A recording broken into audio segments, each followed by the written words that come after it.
What if you told someone the truth, but then, well, the truth changed? Do you have to say something, or is staying quiet just smart? We're going to dive in to a really fascinating legal case today that gets right to the heart of that exact problem. All right, so picture this. You tell someone something, and you absolutely believe it's 100% true, but then later on, you realize, whoops, you were wrong. If you just don't say anything, are you still being honest? It's a really tough one, right? And believe it or not, a court actually had to figure this out. So to get into this, we've got to travel back in time a bit, all the way to 1981. The case is Lockhart versus Osman. On one side, you've got Mr. Lockhart, he's the buyer. And then there's Mr. Osman, the seller. They're hammering out a deal, and like pretty much any deal, it all kicks off with a simple conversation. So early on in the talks, the seller, Mr. Osman, he says that a really important part of the deal is in excellent condition. And here's the thing, when he said that, it was totally true. No lies, no exaggeration, just a straight-up, honest fact. Okay, so based on that, the buyer, Mr. Lockhart, is like, great, let's do this. The deal is moving along just fine. You know, they're getting the paperwork ready, everything's looking good. The whole deal is basically built on the trust from that first statement. But then, yeah, you knew there was a but then, right? Before they sign on the dotted line, something big changes. Mr. Osman, our seller, he finds out that things aren't the same anymore. That asset he called excellent? Well, not so much. Suddenly, his honest statement from before is just not true. And this, right here, is the absolute core of the whole story. He knew his statement was now wrong. He knew it was misleading the buyer. He had a choice to make. Come clean and fix what he said, or just keep his mouth shut and let the deal happen. He chose to say nothing. So what happens?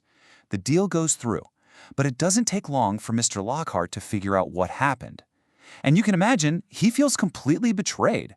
That silence was a huge deal, so he takes him to court, and this sets up a massive legal showdown. The court now has this really tricky question on its hands. Can silence actually be a lie? I mean, think about it. Mr. Osman didn't lie initially, not at all. But did his choice to stay quiet later on, did that transform his honest statement into a dishonest one? That was the big question they had to answer. So everyone's waiting. And this wasn't just any old decision. Whatever the court decided here was going to be huge. It wasn't just about these two guys. It was going to set a precedent, a rule, for how we all have to think about being honest when we make deals. And the court's answer? It was loud and clear. A huge yes. The judges ruled that failing to correct the statement was a misrepresentation. In the eyes of the law, his silence wasn't passive. It was an active, misleading choice. This case is famous because it established this really important legal idea called the duty to correct. It's pretty much what it sounds like. If you say something that's true, but it becomes untrue before the deal is done, you have a legal duty to correct it. So how did the court get there? They laid out this super clear 4-step logic. Step 1, you make a statement to convince someone to make a deal. Step 2, that statement stops being true. Step 3, and this is the crucial part, you find out it's not true anymore. And step 4, you don't fix it. If all 4 of those boxes are ticked, the court says, yep, that's a misrepresentation. Okay, so why are we talking about a case from the 80s? What does that have to do with us today? Well, because this principle, this duty to correct, isn't just some dusty old legal thing. It shows up in our lives all the time, in all kinds of agreements. I mean, seriously, think about it. Selling a house, you tell the buyer there are no leaks. Then, before you close, you find one. Guess what? You gotta speak up. Or you're negotiating a new job. They promise you some amazing benefit, but then that gets cut before you sign your contract. They have a duty to tell you.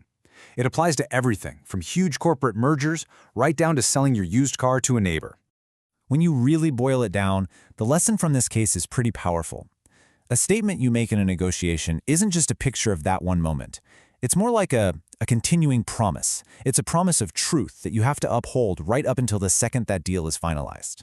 So that leaves us with a pretty deep question to chew on, doesn't it? Where is that line between just looking out for yourself and deliberately misleading someone by staying quiet? It's not just about the law. It's about our own ethics, right? Thanks for joining me for this explainer. We'll see you next time.